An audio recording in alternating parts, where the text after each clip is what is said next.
ഇടവപ്പാതിയിൽ കുളി കഴിഞ്ഞു കടമ്പിൻ പൂചൂടും ഗ്രാമഭൂവിൽ പച്ചോലക്കുടയ്ക്കുള്ളിൽ നിന്നൊളിഞ്ഞു നോക്കും കൈതപ്പൂ പോലെ.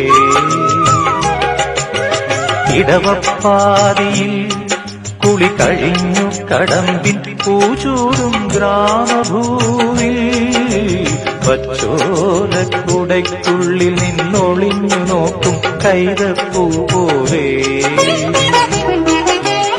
ആരെയോ തിരയുന്ന സഖിയും പാതയിൽ ഇടയുന്ന മിഴിയും ഓർമ്മകൾ പൂവിടും നിമിഷം ധന്യം. ഏതോ കിളിനാദമിൻ കരളിൽ മധുമാരി പെയ്തു ആരാഗം